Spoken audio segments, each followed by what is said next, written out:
Back in my first year of high school, when I was just a freshman, I started noticing a quiet stranger lurking around the school grounds, always keeping his distance, yet always present. He was a tall, pale man with long, disheveled dark hair, his sharp eyes darting around as if constantly searching for something. At first, I dismissed him as just another harmless oddball, the kind you tend to encounter in high schools. But as the days turned into weeks, his presence became more intrusive, more unsettling. He would often show up in my classes, sitting in the back row, his gaze fixed on me. During lunch, I would catch him hovering near my usual table, eavesdropping on my conversations. Unease crept into my heart as I realized he was not merely an eccentric loner. There was something sinister in his behavior, a predatory gleam in his eyes. It felt like he was studying me, like a hunter observing his prey. One afternoon, as I was walking home from school, I sensed his presence trailing behind me. Fear propelled me forward, but no matter how fast I walked, I couldn't shake him off. As darkness descended, panic surged through me. Just when I thought I couldn't bear the tension any longer, I heard rapid footsteps approaching from behind. I spun around, my heart leaping into my throat, only to find myself facing the stranger. His eyes glinted with menace as he advanced towards me, his thin lips curled into a cruel smile. A surge of terror coursed through my veins as he reached out and grabbed my arm. Adrenaline surged through me, and with all my might, I screamed and kicked at him. I twisted and pulled, desperate to break free from his clutches. To my astonishment, he let go, stumbled back, and vanished into the darkness. Shaking and breathless, I stumbled home, my mind racing. I had narrowly escaped a predator, a man whose intentions were as dark as the night surrounding me. I reported the incident to school authorities, but they dismissed my concerns, considering it a childish prank. Frustrated and terrified, I kept my distance from school as much as possible. Weeks turned into months, and the stranger disappeared as quickly as he had appeared. I tried to forget the encounter, to bury the fear deep within my subconscious. But the memory of those cold eyes and the terror I felt that night lingered, a constant reminder of the darkness that lurked in the shadows.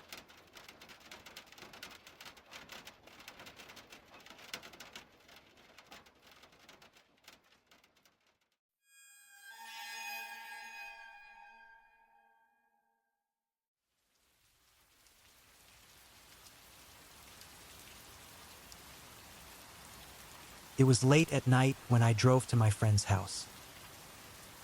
I had to return him some tools he had lent me a few months back. I was running a little late and I was in a bit of a hurry. The high school parking lot was deserted. I pulled into a vacant spot and parked my car. I got out and locked the car and made my way towards my friend's house, which was just a short walk away. As I walked, I couldn't help but feel a sense of unease.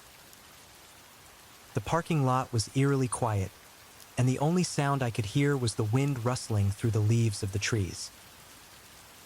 I quickened my pace, hoping to reach my friend's house as soon as possible. I had almost reached my friend's house when I heard the sound of a car engine starting up. I looked over my shoulder and saw a black car pulling out of a parking space.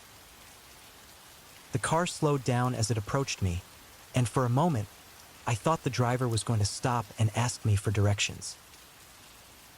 But then the car sped up and drove past me, disappearing into the night. I continued walking towards my friend's house, but I couldn't shake the feeling that something was wrong. I looked over my shoulder again, and this time I saw the black car parked across the street, its headlights shining directly at me. I froze in my tracks, and my heart started to race. The black car sat there for a moment, and then it started to move again. It slowly drove towards me, and I could see the figure of a man behind the wheel. The man's face was obscured by the darkness, but I could see his eyes glinting in the headlights. I turned and ran towards my friend's house, but it was too late. The black car was gaining on me. I could hear the sound of its engine roaring, and I knew that I was about to be hit. I braced myself for impact, but it never came. I opened my eyes and saw that the black car had stopped just inches from my body. The driver's window rolled down, and a man's voice spoke. "Do you need a ride?" I stared at the man in disbelief. He was young with long dark hair. He had a lean and muscular build, and his lips were curled into a slight smile. "No," I said, my voice trembling. "I'm fine." The man hesitated for a moment and then nodded. "Okay," he said. "Have a good night." The man put his window back up and drove away, and I was left standing there in the darkness. I watched as the black car disappeared into the night, and I could feel my heart pounding in my chest. I finally reached my friend's house and knocked on the door. He answered a few seconds later, and I could see that he was surprised to see me. "What's wrong?" he asked. "You look like you've seen a ghost." I told him what had happened, and he listened with a mixture of disbelief and concern. "I think you should call the police," he said. "That sounds like it could be dangerous." I agreed, and I called the police and reported the incident. The police came and took my statement, but they never found the black car or the man who was driving it. I never saw the black car or the man again, but I never forgot that night. I knew that I had been lucky to escape, and I was grateful to have made it out alive. It's one story I often tell with friends. I definitely think all of us have had their own creepy experiences. We probably never think of it in the moment, but whenever we get into a strange, uncomfortable situation, we never forget how it felt.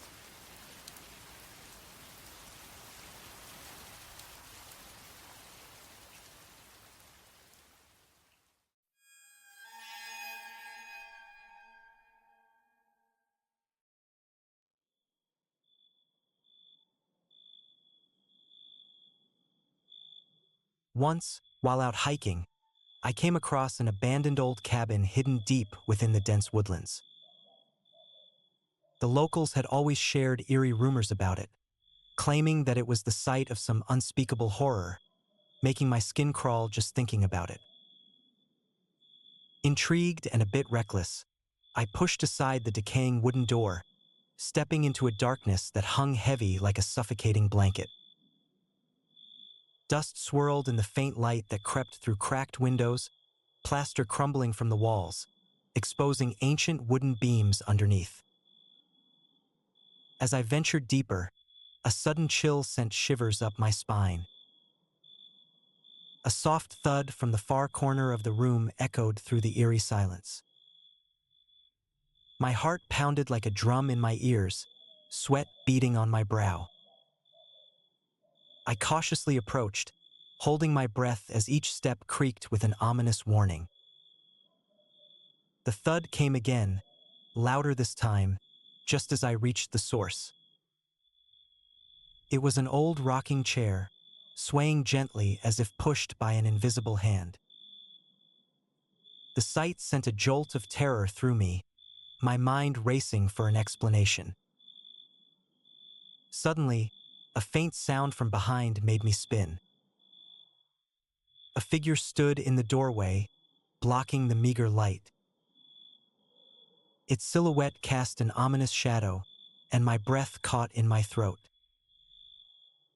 It was tall, gaunt, with long, unkempt hair that hung down like a veil, obscuring its face. My instincts screamed at me to flee, but I was rooted to the spot, frozen in a mix of terror and disbelief.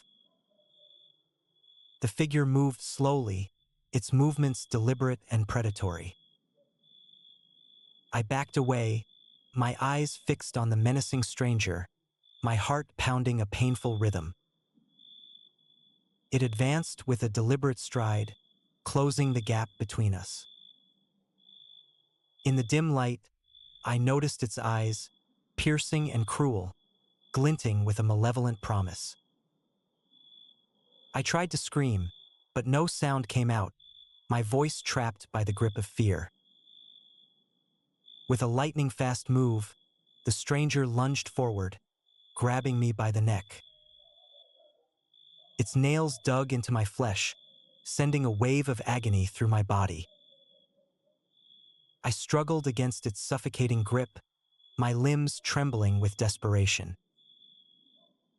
In a moment of desperation, I frantically fumbled for something to defend myself.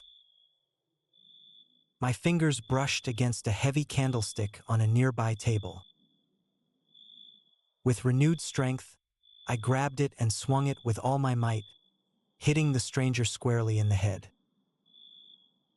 A sickening thud and the sound of splintering would fill the air. The stranger collapsed to the floor, unconscious. I scrambled away, my breath coming in ragged gasps. Shaking with fear, I stumbled out of the cabin and into the cold night air. I never looked back, running through the darkness until I reached the safety of my car, my mind reeling from the horrors I had just witnessed. I never returned to that cursed place, and the terrifying memory of my encounter haunts me to this day, a reminder of the evil that can lurk in the most unexpected of places.